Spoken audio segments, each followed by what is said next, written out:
Well, good morning and welcome to lesson 72. Holding grievances is an attack on God's plan for salvation.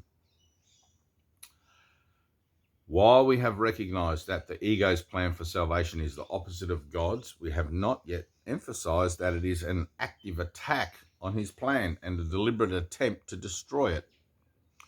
In the attack, God is assigned the attributes which are actually associated with the ego, while the ego appears to take on the attributes of God.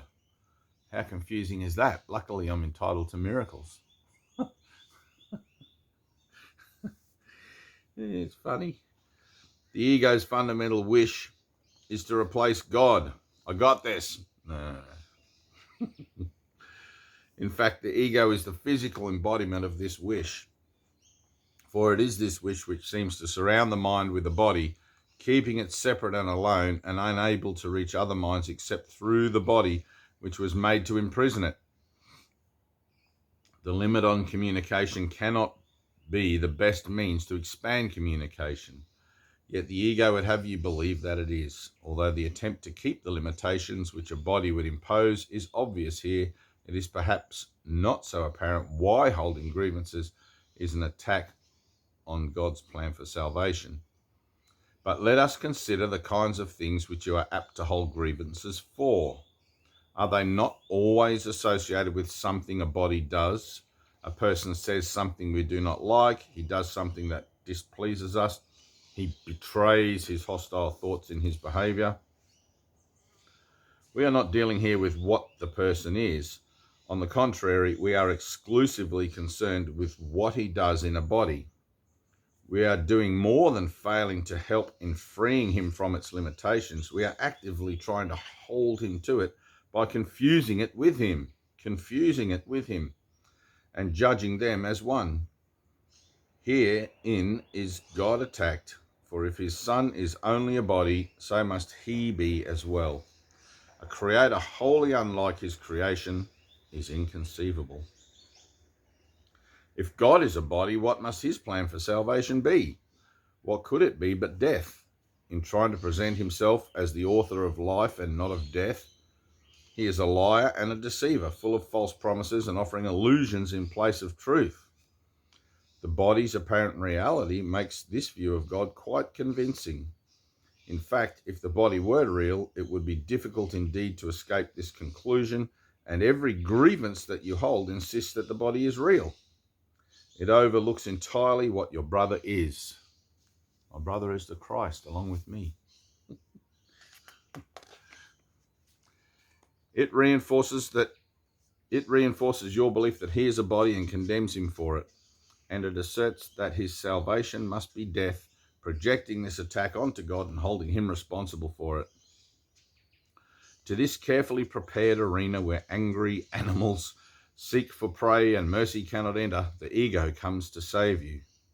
God made you a body. Very well, let us accept this and be glad. As a body, do not let yourself be deprived of what the body offers. Take the little you can get. God gave you nothing. The body is your only savior. It is the death of God and your salvation. This is the universal belief of the world you see. Wow. This is the universal belief of the world you see. Confused ones. Some hate the body and try to hurt and humiliate it. Others love the body and try to glorify and exalt it. But while it stands at the center of your concept of yourself, you are attacking God's plan for salvation and holding grievances against him and his creation, that you may not hear the voice of truth and welcome it as friend. Your chosen Savior takes his place instead. It is your friend. He is your enemy. We will try today to stop these senseless attacks on salvation. We will try to welcome it instead. Our upside-down perception has been ruinous to our peace of mind.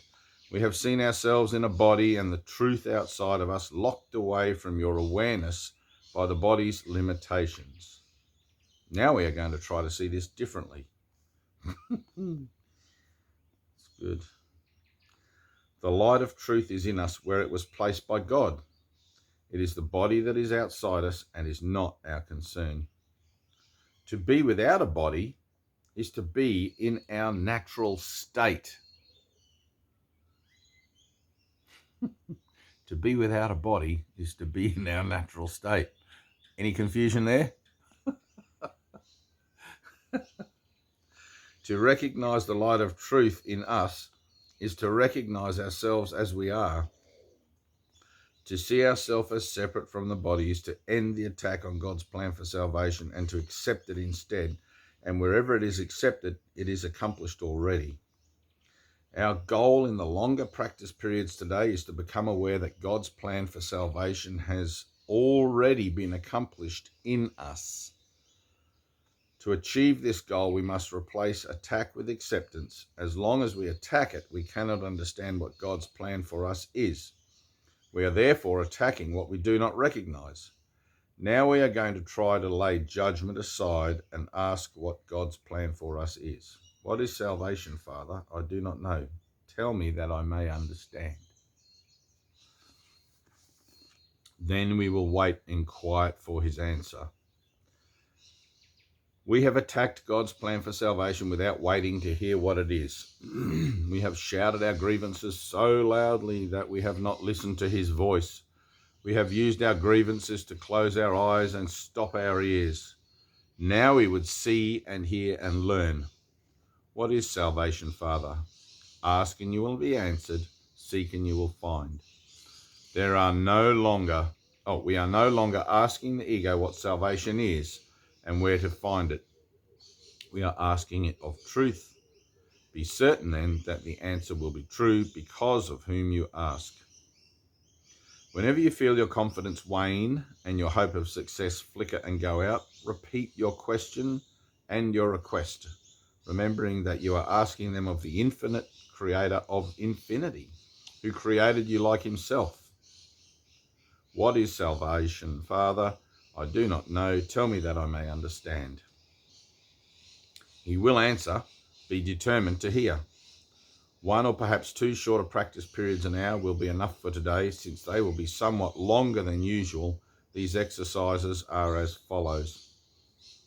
Holding grievances is an attack on God's plan for salvation. Let me accept it instead. What is salvation, Father? Then wait a minute or so in silence, preferably with your eyes closed, and listen for his answer. Wow. Confused ones. I love that. To be without a body is to be in your natural state. It's like this sticky, sweaty, if you live in the tropics where I do.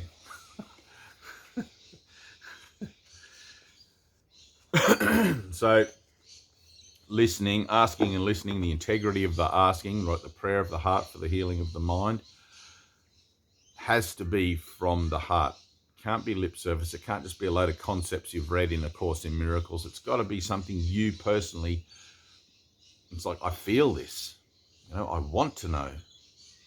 I'm tired of deceiving myself, and I'm tired of this fleshy thing pressing its impression upon my thinking, and I need a different way to see things. Okay, so that's what I'm asking for. I'm asking to know what salvation is so that I can understand in truth what I am, right, and what my brother is along with me. All right, I love you. That's it. And then tomorrow, lesson 73. Okay, peace.